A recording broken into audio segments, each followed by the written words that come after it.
Every morning my husband goes into my daughter-in-law's room. I installed a CCTV camera.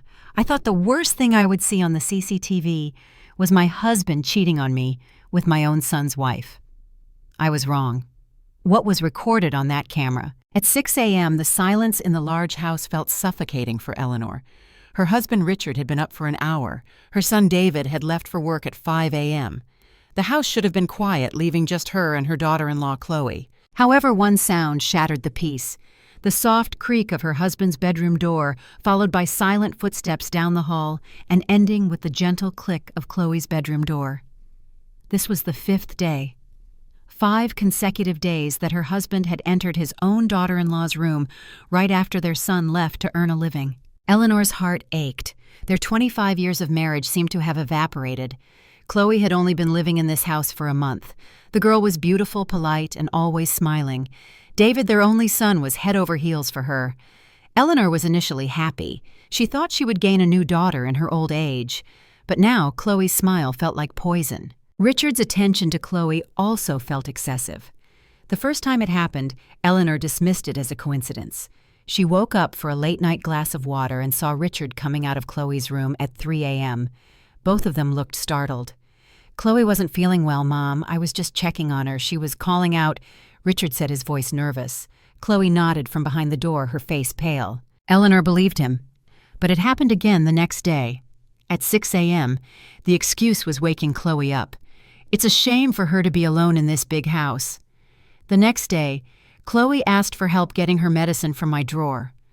All these reasons sounded plausible if said once, but when it happened every day, it was a pattern, it was a lie. Eleanor was an intelligent woman. She might seem quiet, but she was not a fool. She knew something was very wrong in her house. She tried to talk to her husband calmly last night.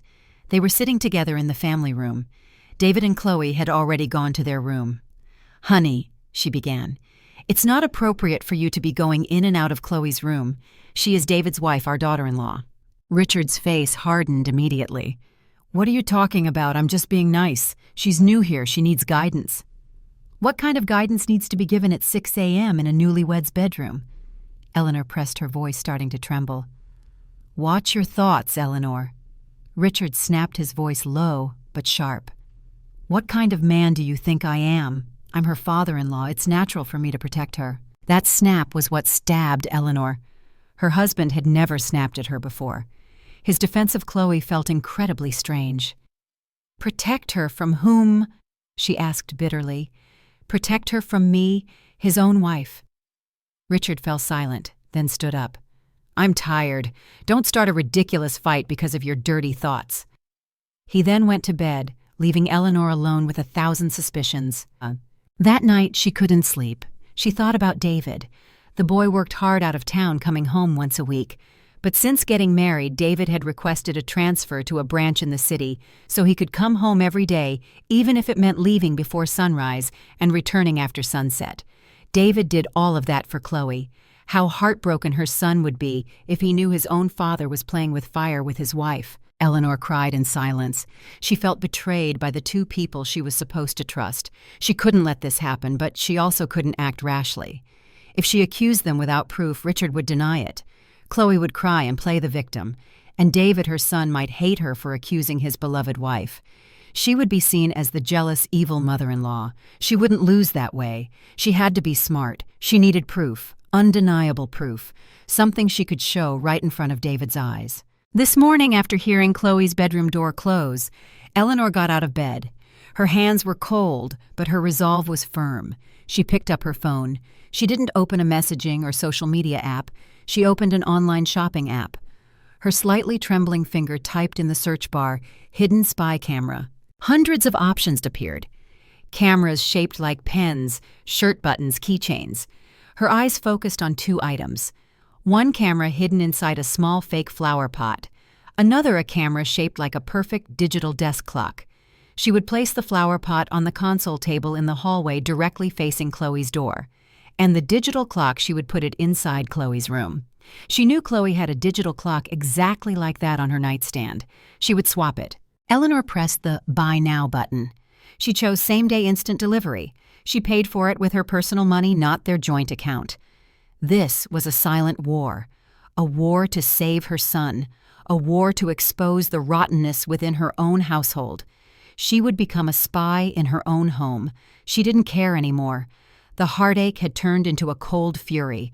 She would get the truth no matter how painful that truth was. That afternoon, the doorbell rang. Eleanor's heart leaped into her throat. Chloe was in the kitchen humming a soft tune. "I'll get it, Mom," Chloe said cheerfully. "No need," Eleanor said quickly, her voice louder than she intended. "You continue cooking. That must be a package for me." Chloe was a little surprised, but then smiled again. "Okay, Mom." Eleanor rushed to the front door. Sure enough, a courier handed her a small, unmarked brown box. She signed for it quickly and immediately took the box to her room. Her hands trembled as she broke the seal. 2 small boxes were inside the fake flower pot and the digital clock. She quickly hid the box under a pile of clothes in the deepest part of her closet. The first step was complete. Now she had to wait for an opportunity. That opportunity came sooner than she expected. In the afternoon, Chloe came to her. "Mom, we're out of ingredients for tomorrow's soup. I'm going to the supermarket for a bit." Eleanor had to suppress a triumphant smile. She nodded slowly. "Yes, be careful on the road. Just take David's car." "No need, Mom. It's close. I'll just walk for some exercise," she said with a small laugh. "All right, be careful." 5 minutes after the gate closed, Eleanor moved quickly. She took the 2 boxes from her closet. First, the fake flower pot. She opened it, turned on the device according to the instructions, and connected it to an app on her phone. An image of her hallway immediately appeared on the screen. Perfectly clear. She placed the pot on the wooden console table in the hallway. It looked natural, like a regular decoration. No one would suspect a thing. Now, for the hard part. Chloe's room. She opened the door to the master bedroom slowly. The scent of Chloe's perfume, a sweet and cloying jasmine, stung her nose. She used to like that scent. Now it made her nauseous. The room was neat, too neat. On the nightstand next to the bed stood the digital clock she remembered, her target. With trembling hands, she unplugged the old digital clock. She took the new digital clock out of the box, the one with the camera. The shape and size were identical. She plugged it into the socket. The red digital numbers lit up brightly. She checked her phone. The second camera's signal was connected. She could see the entire bedroom clearly from her phone screen. The large bed, the vanity table, and the bathroom door. She quickly left, closing Chloe's door without a sound. She returned to her own room just as she heard the sound of the gate opening. Chloe was back. She had succeeded. That night, dinner felt like a scene from a play. David came home from work looking tired but happy to see his wife. "Your cooking is delicious today, honey," David praised. "Oh, you. This is all from your mother's recipe," Chloe replied, glancing at Eleanor with a sweet smile. Eleanor just smiled faintly, her stomach churning. She looked at her husband, Richard. The man was mostly silent. He looked anxious. His eyes met Chloe's a few times, only for a fraction of a second. But Eleanor saw it. There was tension between them. After dinner, David and Chloe went to their room. Eleanor pretended to go to the kitchen for a drink. She lingered on purpose. Richard was still sitting at the dining table massaging his temples. Suddenly, Chloe came out of her room. Her face was not as friendly as before. She looked angry. "Dad, we need to talk," Chloe whispered sharply, thinking Eleanor couldn't hear. Richard lifted his head. His face looked old and tired. "Not here," he hissed. "I don't care. You promised." "Chloe enough?" Richard said, his voice rising. Just then, David came out of the room. "What's going on here?" he asked, confused to see his wife and father staring at each other tensely. Chloe's expression changed in an instant. She smiled. "Oh, it's nothing, honey. Dad said his head was hurting. I wanted to get him some medicine, but he said not to bother." She took Richard's hand. "Dad, don't be like that. I'm your daughter now, too." Richard looked surprised, but then nodded stiffly. "Yes, dear, just a little headache." Eleanor watched from the kitchen, a chill running down her spine. This act, this falsehood, she was more certain than ever. That night she couldn't sleep. She lay stiffly beside Richard, who was pretending to snore softly. Eleanor knew her husband wasn't sleeping either. At 5 a.m., David's alarm went off. As usual, her son showered and left for work in the dark. At 5:30 a.m., the house was quiet again. Eleanor took her phone from under her pillow. She opened the CCTV app. She saw the empty hallway. She switched screens. She saw Chloe's room. Chloe was sleeping or pretending to sleep under her blanket. 5:59 a.m. Eleanor's heart was pounding so hard it felt like it would burst from her chest. At 6 a.m., exactly on the hour, she heard the sound of her bedroom door opening. On her phone screen in the hallway camera, she saw her husband Richard come out of their room. The man paused for a moment, looked around, then walked straight to Chloe's bedroom door. He opened the door without knocking. He went inside the door, closing softly behind him. Eleanor swallowed hard, her hands shaking violently. She switched the screen to the digital clock camera inside Chloe's room. And what she saw was not the scene of infidelity she had imagined.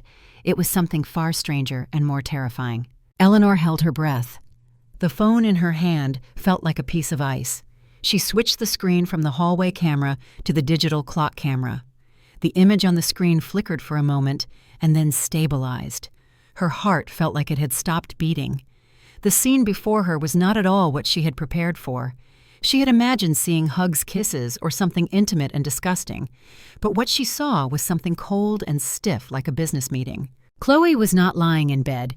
She was already awake, wearing an expensive satin pajama set and sitting upright at her vanity chair. Her usually sweet, smiling face now looked hard and calculating. She had her back to the digital clock camera, but Eleanor could see her expression in the vanity mirror's reflection. Richard entered the room. He didn't walk towards the bed. He didn't even look at Chloe. His shoulders were slumped, his face was haggard, and he walked like a man about to be executed. He walked straight past Chloe towards a large painting of a country landscape hanging on the wall, a painting Eleanor had bought 2 years ago. Then something impossible happened. Richard moved the painting. Behind it, embedded in the wall, was a small steel safe. Eleanor gasped. A safe in her son's room. Since when had that been there? David and Chloe had only occupied the room for a month. It must have been installed secretly during the master bedroom renovation. She knew nothing about this. Richard turned the combination lock with a trembling hand. A soft click was heard. He opened the safe door. Eleanor leaned closer to her phone screen, her eyes sore from focusing too hard. Richard reached inside and took something out. Not jewelry, not documents. It was a stack of money. A thick wad of cash tied with a rubber band.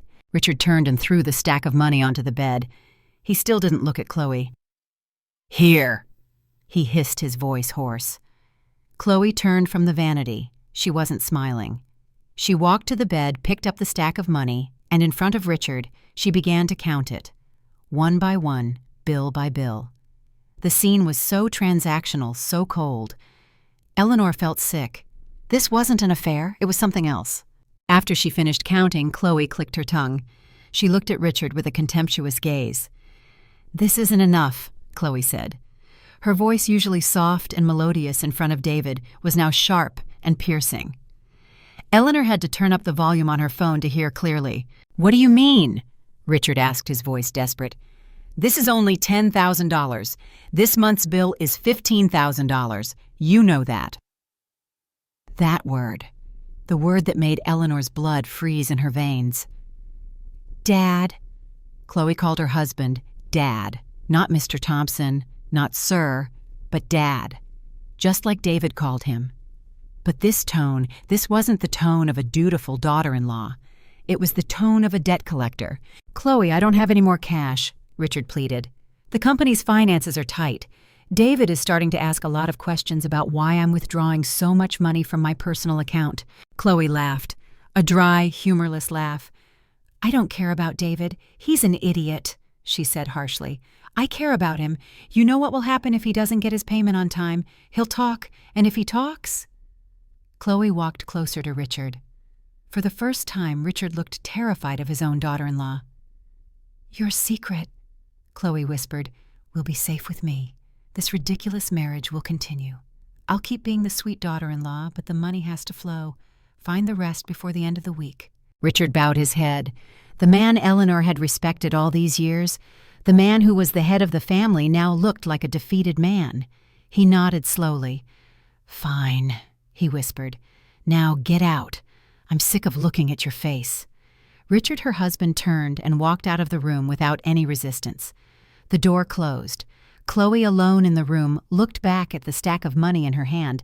A cynical smile played on her lips. Eleanor dropped her phone into her lap. Her hands were shaking violently, her head was spinning. Not an affair. She should have felt relieved. But what she felt was a much deeper terror. Blackmail. Her own daughter-in-law was blackmailing her husband. But why? Why did Chloe call him Dad?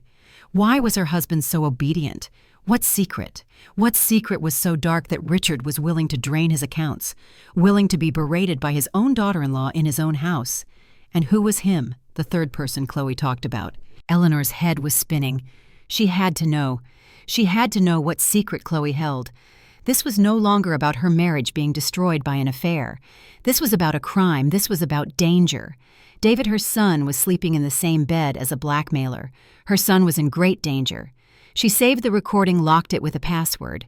Her mind was racing. She had to find that secret. And she knew where to start. She wouldn't ask her husband because he was a liar. She wouldn't ask Chloe because Chloe was the criminal. She had to find it herself. Eleanor waited. She waited for Richard, who looked pale at the breakfast table and only drank water to leave. "I'm going for a morning walk to get some fresh air," he said, avoiding Eleanor's gaze. "Yes, dear, be careful," Eleanor replied, her voice flat. Then she waited for Chloe.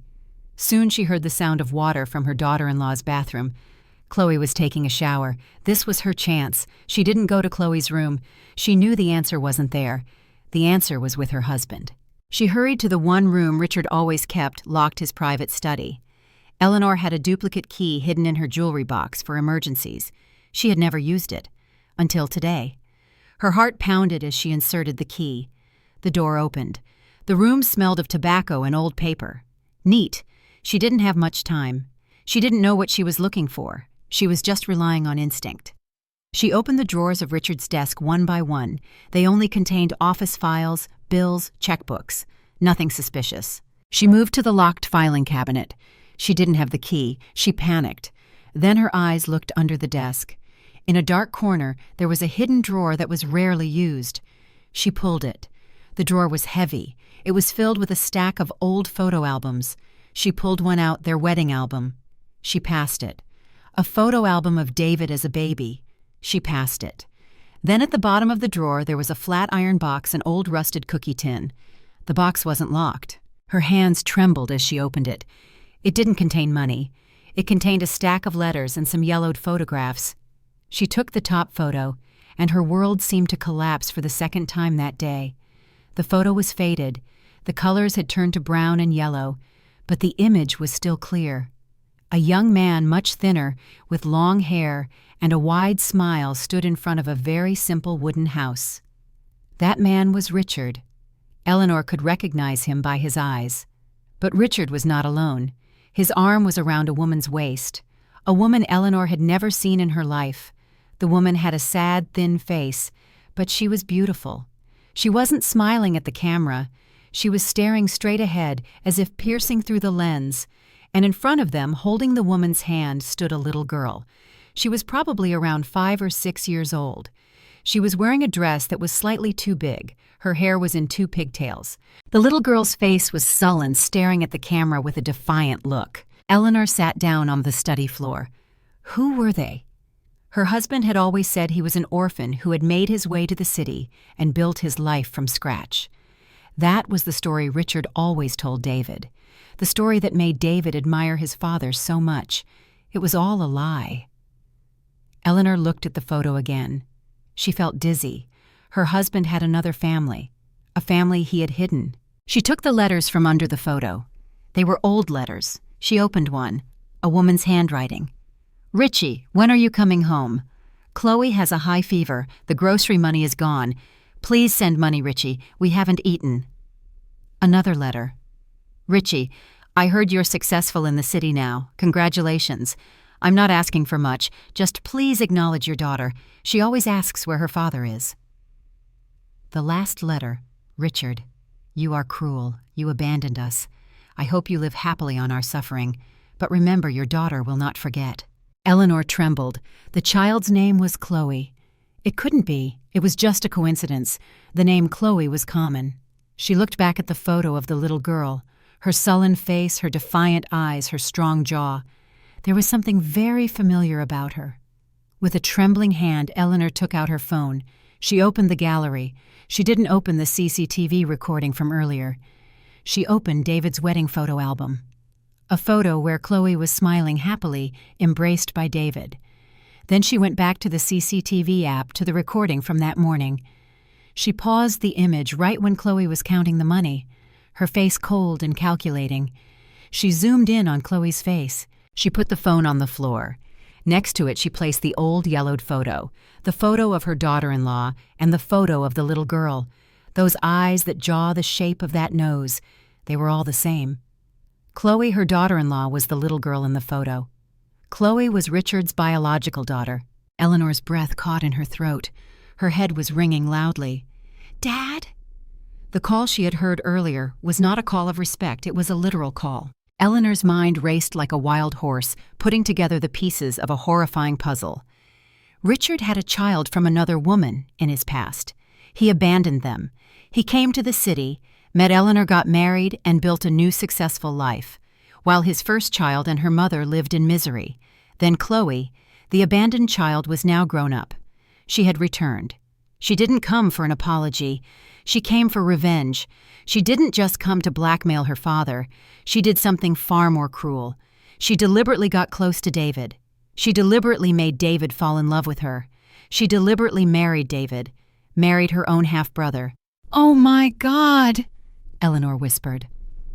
A wave of intense nausea washed over her. This wasn't just blackmail.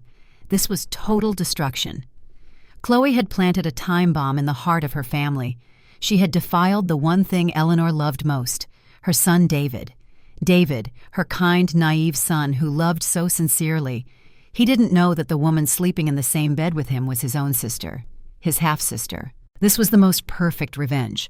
Chloe didn't just take Richard's money. She took this family's honor. She ruined this bloodline. And Richard, her husband, he knew. Of course he knew. He knew who Chloe was when she entered David's life, and he let it happen. He was too cowardly to admit his past sins. He preferred to sacrifice his own son rather than have his secret exposed. He let David marry his own daughter. Eleanor felt like screaming. She now understood. Richard was not a victim. He was an accomplice. He was trapped, but he chose to sacrifice David rather than himself. She was sitting on the floor, surrounded by the evidence of her husband's lies, when the phone in her hand vibrated. A new notification. The digital clock camera in Chloe's room had detected sound again. With the last of her strength, Eleanor opened the app. Chloe had finished her shower. She was putting on makeup, but she wasn't alone. She was on the phone using an earpiece, so she was speaking freely. "Yeah, I got 10 grand.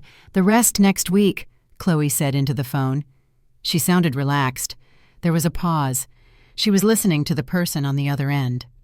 "Of course not. I don't care about the old man," Chloe continued. "He's just an ATM." Another pause. "No, the old woman doesn't suspect a thing. She's too stupid to suspect. She just thinks her husband is busy." Chloe laughed, a laugh that made Eleanor's blood run cold. "Yeah, our next plan is going smoothly," Chloe said. She picked up her lipstick. "We need to get rid of Eleanor quickly. After she's gone, all the inheritance goes to David. And David, he'll be our puppet. He'll sign the power of attorney to transfer the company's assets. After that, we control everything." Eleanor's heart felt like it was being squeezed. Chloe smiled at the mirror. "I can't wait to get rid of that old woman." The phone slipped from Eleanor's grasp and fell to the cold tile floor, making a soft thud, but Eleanor didn't hear it. Her ears were ringing so loudly that she couldn't hear anything but Chloe's last words in her head. "We need to get rid of Eleanor quickly. I can't wait to get rid of that old woman." 30 minutes ago, her world was shattered by the secret of an affair. 20 minutes ago, her world was shattered by the secret of blackmail. 10 minutes ago, her world was shattered by the horrifying secret of an incestuous marriage that had defiled her son. Now all of that felt small. That was all in the past. This was the present. Her life was in danger. A piercing cold ran down her spine, colder than the tile floor she was sitting on. The nausea she felt earlier had turned into something else. something thick and heavy. No longer sadness, no longer disgust. This was anger, pure frozen anger, so strong that it stopped the trembling in her hands. She picked up her phone from the floor. The screen was slightly cracked in the corner. She didn't care. She replayed the recording of Chloe's phone call. She listened to it again and again, catching every nuance. Chloe had said, "We have to get rid of her." That meant Chloe wasn't alone. There was someone else out there involved in this murder plot. The same person Chloe was talking to on the phone, the person Chloe seemed to be listening to during the pauses. Eleanor remembered the first recording from that morning, the recording in Chloe's room. "You know what will happen if he doesn't get his payment." He. A collector who had to be paid. Could he be the same person Chloe was talking to on the phone? Her partner in crime. Her mind put the pieces of the puzzle together.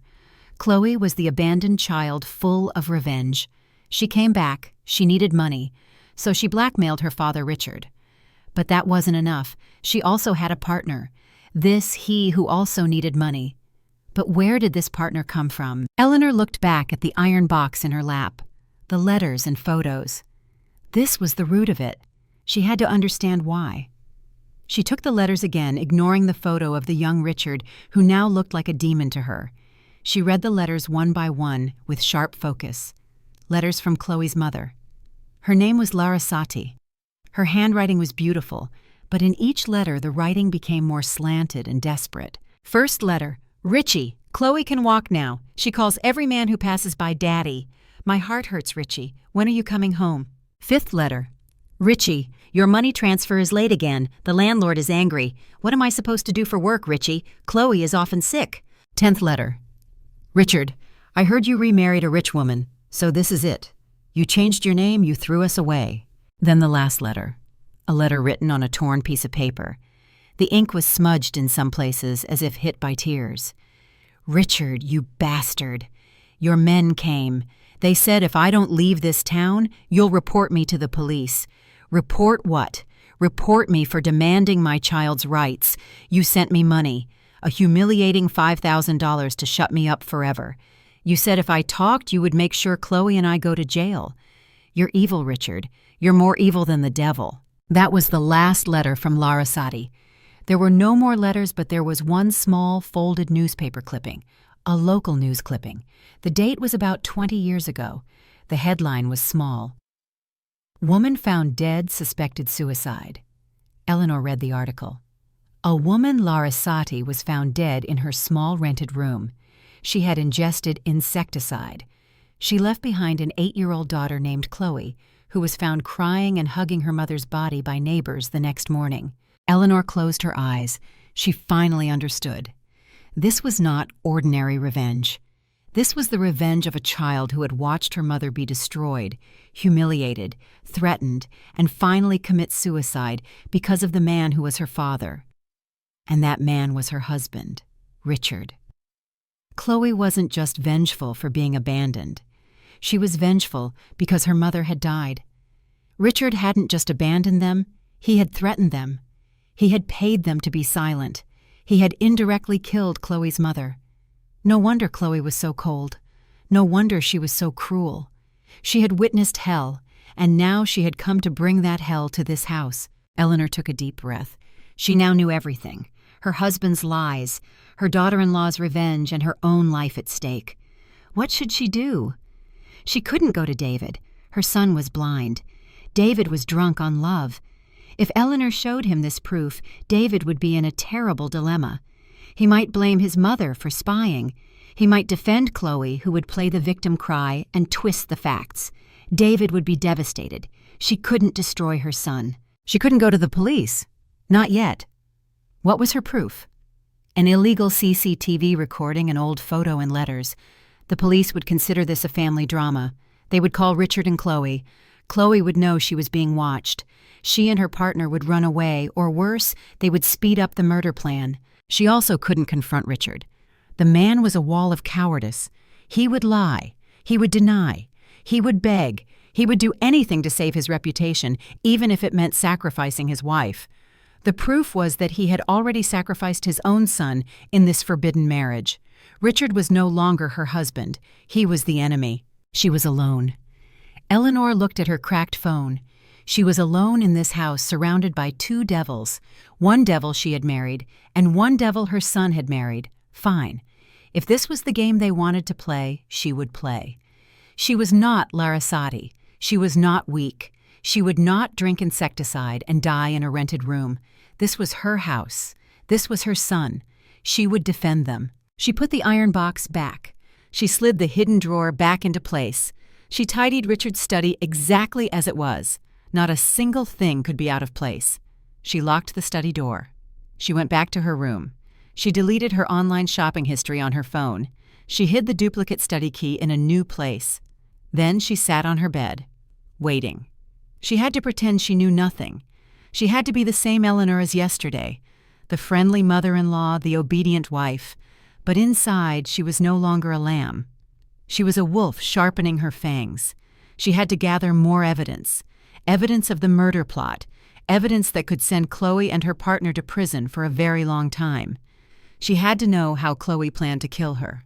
For the next 2 days, Eleanor lived in two worlds. On the outside, she was the usual Eleanor. She cooked breakfast, she planted flowers, she smiled at Chloe, and she served Richard, even though every touch on her husband's plate felt disgusting. But inside, she was a detective. Every one of her senses was working at its maximum limit. She observed, she listened, she analyzed every movement. Her suspicions were soon confirmed. The murder plan wasn't just words on the phone. The plan was already in motion. She began to notice it in the little things. The morning after she discovered the secret, Chloe came to her room smiling. "Mom, I bought a new herbal tea online. They say it's great for stamina and helps you sleep well. You've been looking tired lately. Let me make you some." Chloe handed her a steaming cup of tea. The color was slightly cloudy, and it had a strange smell like a mixture of jasmine and wet earth. A week ago, Eleanor would have drunk it happily, touched by her daughter-in-law's thoughtfulness. Today, she looked at the cup as if there were a cobra in it. "Thank you, dear," she said, her voice trying to stay normal. "I'll just put it on the table for now. It's still very hot." As soon as Chloe left the room, Eleanor took the cup to the bathroom. She didn't throw it down the sink. She took an empty mineral water bottle she had saved and carefully poured the tea into it. She sealed the bottle tightly and hid it in her wardrobe behind a pile of old fabrics. The second incident happened the next morning. Usually Eleanor made coffee for Richard and herself, but that day Chloe was already in the kitchen. "Mom, just sit down. Let me serve you and Dad. Your coffee black with no sugar, right?" Again, the sweet fake smile. Chloe handed her the coffee. Eleanor accepted it. She pretended to take a sip. It was bitter, but there was another bitterness behind it. A faint metallic taste. She suppressed the urge to vomit. "It's good, Chloe. Thank you," she said. She took the coffee cup to the backyard on the pretext of wanting to read the newspaper. There behind the thick mango tree, she poured the coffee into a second sample bottle. Now she was sure Chloe was poisoning her. Not with a fatal instant dose. That was too risky and would arouse suspicion. Chloe was doing it slowly. A low dose of poison every day, making her sick, weak, and eventually die in her sleep. A death that would look natural. An old woman who died of health complications. Perfect. She had to know who Chloe's partner was. Who was the he Chloe called on the phone? Who was the mastermind? The opportunity came that night. David was working late. Eleanor and Richard were watching television in the family room. The atmosphere was so tense. Suddenly, Eleanor said, as if nonchalantly, "Richard, I know." Richard turned his face, confused. "Know what?" "I know you're giving Chloe money," Eleanor said softly, her eyes still on the television screen. The remote in Richard's hand fell to the floor. His face immediately turned pale. He stammered, What do you mean, Eleanor? And I also know about Larasati. When were you going to tell me that Chloe is your daughter?" All the air seemed to be sucked out of the room. Richard stared at her in horror. His eyes were wide. He opened his mouth, but no sound came out. Finally, he broke, but it wasn't an honest confession. He cried. He knelt on the floor, holding Eleanor's legs. "Forgive me, Eleanor. Forgive me. I didn't mean to." And then a new string of lies flowed. He admitted Chloe was his daughter. He admitted Chloe was blackmailing him. He said Chloe had come to him before the wedding threatening to expose everything. Richard panicked. "Then why did you let her marry David?" Eleanor asked coldly. "She threatened me," Richard sobbed. "She said she and David were in love. If I stood in their way, she would kill herself in front of David. She would say I tried to rape her. I had no choice, Eleanor. I was just trying to keep our family together. Please, Eleanor, don't tell David. I'm begging you." Eleanor looked at the top of her husband's thinning head with infinite disgust. This man, this cowardly man. He had sacrificed his son in a forbidden marriage, and now he was making up a story about a suicide threat to cover his weakness. He didn't mention Chloe's mother at all. He didn't realize at all that his wife was being slowly poisoned under his nose. He only cared about one thing, his reputation. Eleanor pulled her leg away. "Get up," she said, her voice devoid of emotion. "Don't touch me." Richard looked at her devastated. "So you're going to leave me? You're going to tell David?" "I haven't decided," Eleanor said. "But for now, keep your secret. Pretend like nothing happened. If you say a single word to Chloe about this conversation, I will go straight to David." She gave Richard false hope. She made Richard believe he was still in control. But Eleanor had just confirmed one thing. Her husband was the enemy. He would not help her. She was truly alone. That night she locked her bedroom door. She didn't sleep. She took her phone. She could no longer keep these sample bottles in the house. It was too dangerous. Chloe might get suspicious if she kept refusing food and drinks. She needed help from the outside. Someone she trusted, someone professional. She opened her contacts. Her finger stopped on one name, Dr. Evans, their family doctor for 30 years, the wise old man who had helped deliver David. She typed a short message because she knew Chloe might be able to hear if she called. "Doctor, good evening. Sorry to bother you. It's Eleanor Thompson. I need some very confidential help. I can't talk on the phone. Can we meet tomorrow? It's a matter of life and death." She hesitated for a moment, then added one more sentence. "I think someone in this house is trying to poison me." She pressed send. Her heart pounded. The game had begun and she had just made her first move. That night was the longest of Eleanor's life. She lay stiffly in her bed, her bedroom door locked. Across the room on the sofa, Richard was snoring. The man, after his cowardly confession, didn't dare to sleep in the same bed with his wife anymore. Eleanor stared at the ceiling, her phone clutched tightly to her chest. Every minute felt like an hour waiting for a reply from Dr. Evans. Would he believe her, or would he think she was just a paranoid old woman? At 2 a.m., her phone vibrated softly. A message came in. "Eleanor, I'm shocked. Of course I believe you. Don't eat or drink anything you don't prepare yourself.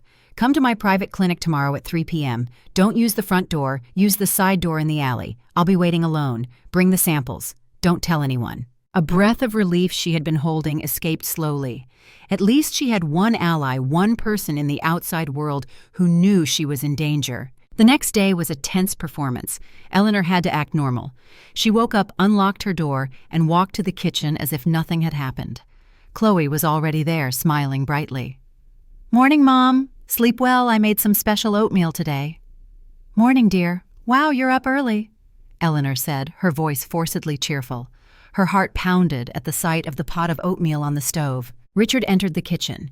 His face was pale and his eyes were swollen. He avoided both Eleanor's and Chloe's gazes. "I'll just have coffee," he said softly. "It's already made, Dad," Chloe said, still smiling. "This is hell." They thought, the three of them, each holding a deadly secret. Eleanor had to eat. If she refused, Chloe would get suspicious. She took a bowl. She spooned the oatmeal. She blew on it. Then she pretended to choke. "Cough, cough. Oh, it's so hot," she said, coughing loudly. "Mom, are you okay?" Chloe looked concerned, but her eyes were sharp. "I'm fine, dear. My tongue is just burned. I think I've lost my appetite. I'll just have some toast in my room later," she said, putting down the spoon. She got up. "Sorry, Chloe. It looked delicious." She went to her room. She knew she couldn't keep refusing. Chloe would find another way. She had to get to Dr. Evans soon. At 2 p.m., she got ready. She took the 2 small bottles of tea and coffee she had saved, wrapped them in a cloth, and put them in her handbag. "Where are you going, Mom?" Chloe asked, who was watching television. "To my regular book club meeting, dear, at Mrs. Gable's house. I might be back a little late." Eleanor's lie was smooth. "Oh, I see. Want me to drive you?" No need, dear. I'll just get a ride share. You stay here and keep your father company. He doesn't look well. This was a subtle jab she deliberately made. She ordered a ride, but her destination wasn't the clinic. She asked to be dropped off at a busy supermarket 2 blocks from Dr. Evans's clinic. She went into the market, bought some vegetables to cover her tracks, and then left through the back door. She walked quickly through the small alleys. At 2:55 p.m., she arrived at the clinic's side door. The door opened immediately. Dr. Evans, with a serious face, pulled her in quickly and locked the door. In the dim examination room, Eleanor finally told him everything. She didn't tell him about the incestuous marriage. That was too complicated and horrifying. She just stated the key facts. Doctor, I found out a huge secret about my husband. A secret that my daughter-in-law Chloe is holding over him. Chloe is blackmailing my husband, and now I'm sure Chloe is trying to kill me so she can control the family's assets through David. She took out the 2 small bottles. This is the herbal tea she gave me 2 days ago, and this is yesterday morning's coffee. I didn't drink them. I beg you, please test these. Dr. Evans looked at the 2 bottles. His face hardened. You did the right thing, Eleanor. The absolute right thing. He took the samples. I'll take these to a forensic lab I know. It's very confidential. They can give us quick results. Now I'm going to examine you. Dr. Evans took a blood sample, checked her blood pressure and her heart rate. Your heart is a little fast, but that's normal with the stress. You seem healthy so far, but we don't know what's already in your system. Eleanor looked at the old doctor. What should I do now, doctor? Go home. Act as normal as possible. Don't arouse suspicion. But I forbid you from eating or drinking anything from Chloe. Prepare your own food in your room. Tell them you're on a special diet from me. I'll even write a letter for the diet if necessary. Pretend you have a stomach problem or something.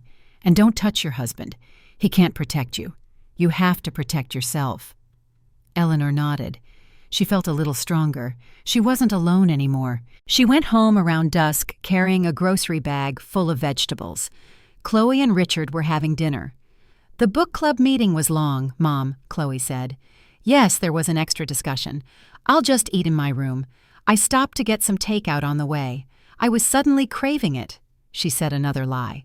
She had already prepared a cup of instant noodles in her room, which she would make with water from her room's own dispenser. That night, as she was making her noodles, her phone vibrated, a call from Dr. Evans. She locked her bedroom door and answered. Eleanor? The doctor's voice on the other end was urgent and serious. I just got the preliminary results from the lab. This isn't rat poison or common arsenic. Then what is it, doctor? Eleanor asked, her heart sinking. It's a very sophisticated poison, made from a mixture of digitalis plant extract and other chemicals. A low dose will slowly damage the heart, making it look like a natural heart failure in a few months. A high dose will cause a fatal heart attack in minutes. The call went dead. The connection was lost. Eleanor tried to call back. She couldn't. The signal was gone. Her heart pounded. She looked at her phone. The signal bars on her phone were completely gone. No service. She ran to the window. Her house was dark. The entire neighborhood was dark. The power was out. And just at that moment, she heard a soft knock on her locked bedroom door. Mom? It was Chloe's soft voice, but in the darkness, it sounded terrifying. The power's out. Are you okay in there? It's so dark. I brought you a candle. Eleanor's blood ran cold. The knock on the door coinciding with the power outage and the dropped call from Dr. Evans was no coincidence. This was a trap. Chloe knew she was on the phone. Mom? Are you all right? Chloe's voice came again closer. Eleanor didn't answer. She backed away slowly from the door. She turned off the flashlight on her phone, making the room completely dark. Her mind raced. If she opened the door, Chloe could do anything in the darkness. Push her, inject her with something, anything. Mom, why are you being so quiet? You're scaring me, Chloe said. The doorknob jiggled, locked. Eleanor held her breath. She heard footsteps moving away, then silence, a more terrifying silence. She crept to the window, peeking from behind the curtain. In the garden below, she saw the main fuse box of the house open, and she saw the silhouette of someone closing it. The power wasn't out in the whole neighborhood. The power in her house had been deliberately cut. Her breath caught. This was no longer a slow poison game. Chloe was getting impatient. The lights suddenly came on bright and blinding. Her phone immediately chimed, receiving a dozen message notifications. She looked outside. Below, she saw Chloe walking casually back into the house, as if she had just been checking the fuse box. Her phone rang. Dr. Evans. "Eleanor, are you okay? We got cut off." "Doctor, she cut the power to my house," Eleanor whispered, trembling. "She knows. I think she knows I was talking to you." Dr. Evans was silent for a moment. Calm down, calm down. She wouldn't dare do anything reckless if she knows you're suspicious. She's just bluffing. Listen, the lab results are clear. It's digitalis purpurea, very deadly. You can't stay in that house anymore. You have to get out tonight. No! Eleanor cut him off, her voice that had been trembling now firm. Where that courage came from, she didn't know. Maybe from anger. If I run now, she wins. She'll get away. And David will still be tied to that demon woman. I'm not running, Doctor. Eleanor, this is not a game. It's your life. I know, and that's exactly why I have to finish this. I can't wait for months. I have to make her act now. I have to trap her. How? I'm going to bait her, Eleanor said. I'm going to give her a bait she can't resist. She hung up on Dr. Evans, ignoring the old man's protests. She knew what she had to do. She didn't have any more time to play it slow. Chloe had upped her game. Now it was Eleanor's turn. The next morning, Eleanor started her act. She walked out of her room with a weak gait.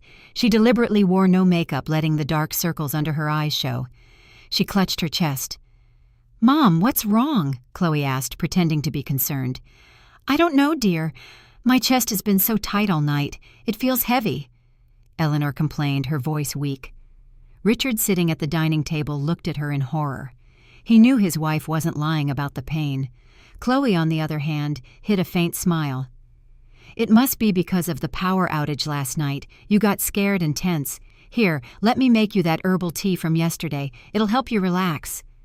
"Yes, dear. Thank you," Eleanor said weakly. She let Chloe make the tea. She brought it to the table. She stared at the cup. Richard looked at her as if he wanted to scream, "Don't drink it," but was too afraid of Chloe. In front of both of them, Eleanor lifted the cup. She took a small sip. The metallic bitterness was immediate. She swallowed it. Richard closed his eyes. Chloe smiled with satisfaction. "How is it, Mom?"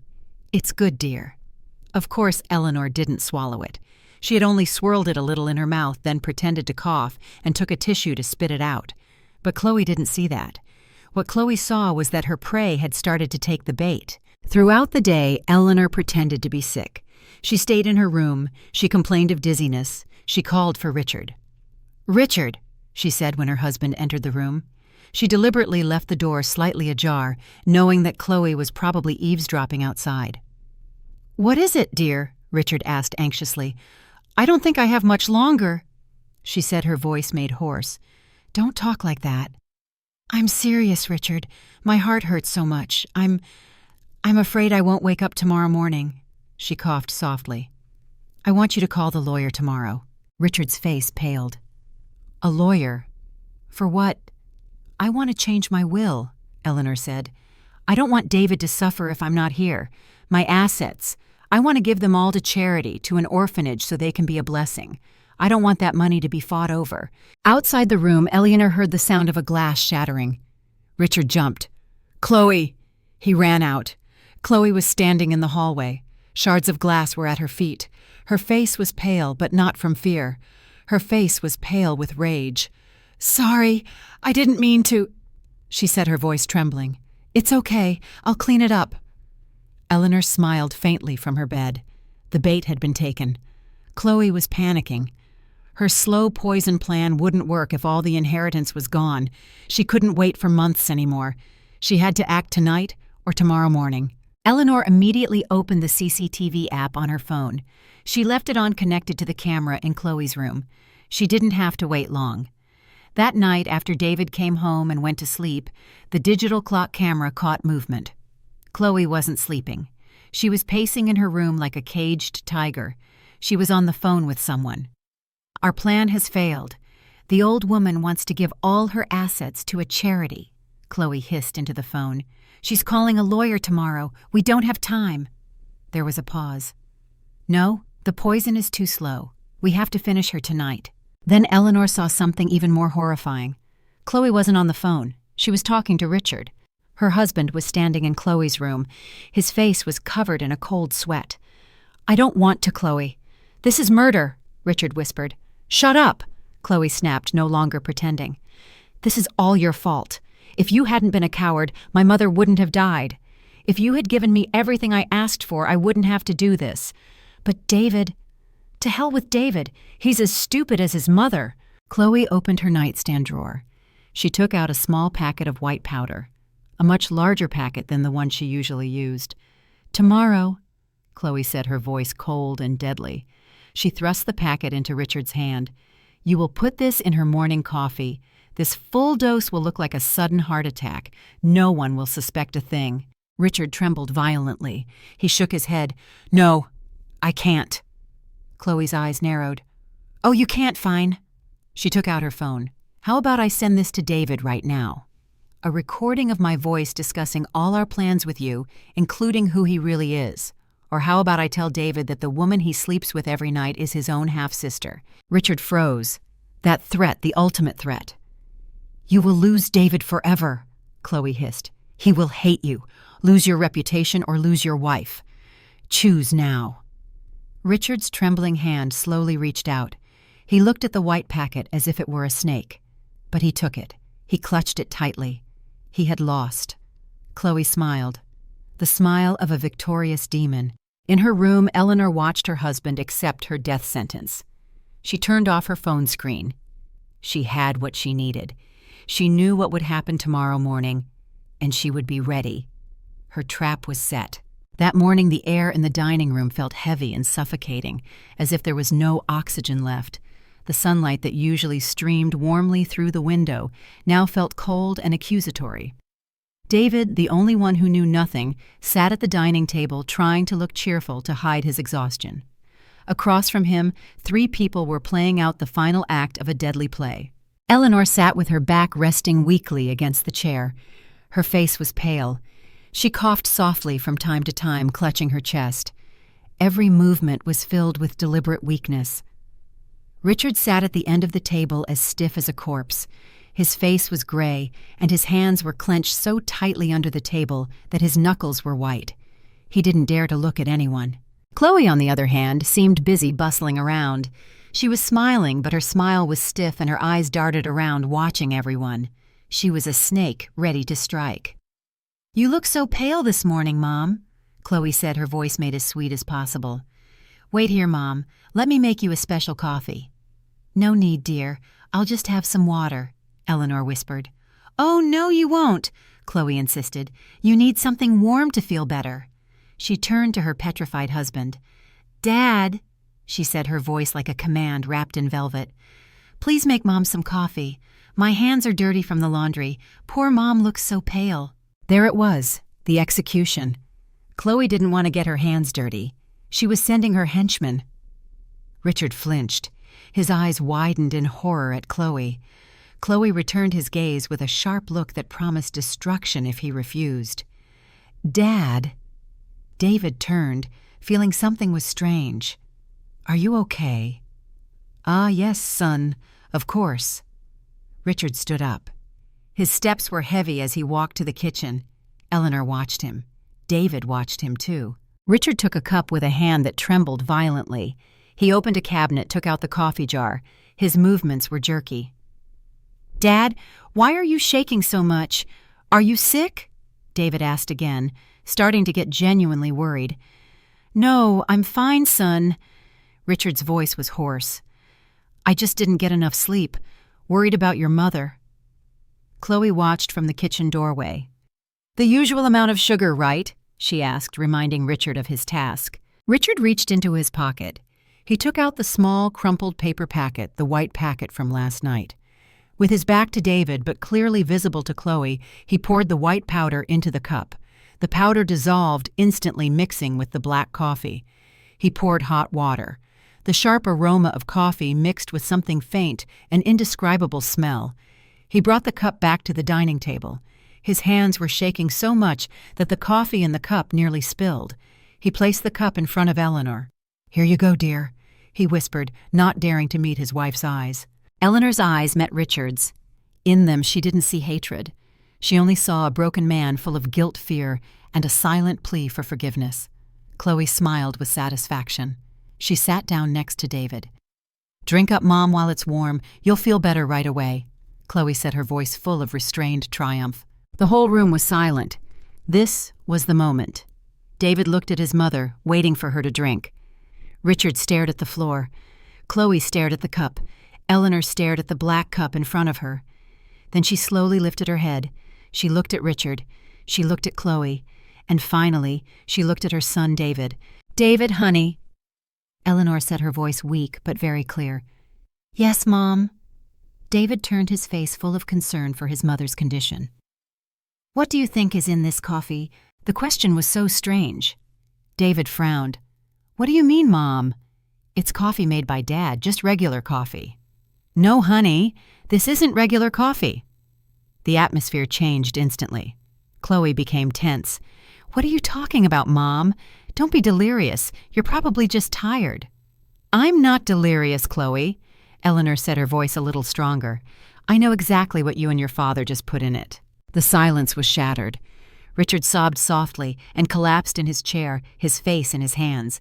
He was shaking violently. "Eleanor, I'm sorry." David jumped to his feet, his face confused and panicked. "What's going on? Dad, why are you apologizing, Chloe? What is Mom talking about?" "Your mother is sick, honey. Her mind is confused," Chloe said quickly, her voice rising. She tried to grab David's hand. "My mind has never been clearer," Eleanor said, pushing Chloe's hand away from David. She took her phone out of her pocket. "Crystal clear as last night's CCTV recording." She pressed play. The dining room was instantly filled with sound, the voices of Chloe and Richard from Chloe's room last night. "This is all your fault. If you hadn't been a coward, my mother wouldn't have died. Tomorrow you will put this in her morning coffee, a full dose. How about I tell David that the woman he sleeps with every night is his own half-sister? Choose lose your reputation or lose your wife." David's face changed from confused to disbelieving to pale, and then to pure horror. He looked at his crying father, then at his wife, whose face was now as white as a sheet. "Half-sister," he whispered the word, feeling foreign on his tongue. Chloe panicked. It was too late to act. That's not true. It's a fake. Your mother is framing me. She's slandering me," she screamed hysterically. "A fake?" Eleanor asked calmly. "Then what about this?" She played the recording of Chloe's phone call from 2 days ago. "We need to get rid of Eleanor quickly. After she's gone, all the inheritance goes to David." "And what about this?" Eleanor slammed an old yellowed photo onto the dining table right in front of David. The photo of a young Richard, a sad-looking strange woman, and a sullen little girl. "Ask your father, David. Ask him who the woman in this photo is. Ask him who the mother of this little girl is." David looked at the photo. His hand trembled as he picked it up. He looked at the little girl's face. Then he lifted his head, looked at his wife's face, Chloe's, and he saw it. The same eyes, the same jaw. "Dad?" David whispered, his voice breaking. What is this, Dad?" Richard could only shake his head, weeping. He had lost. Chloe saw everything was exposed. She had no more options. Her perfect revenge was ruined. Pure hatred took over her. Her eyes blazed red. With an inhuman scream, she lunged at Eleanor. "Die, you old bitch!" She leaped across the table, her hands outstretched like claws aiming for Eleanor's neck. David was too shocked to move. Richard was too weak. But before Chloe's hands touched Eleanor's skin, the front door of the house burst open. "Police, don't move!" 2 uniformed police officers rushed in, followed by a tense-looking Dr. Evans. They acted quickly.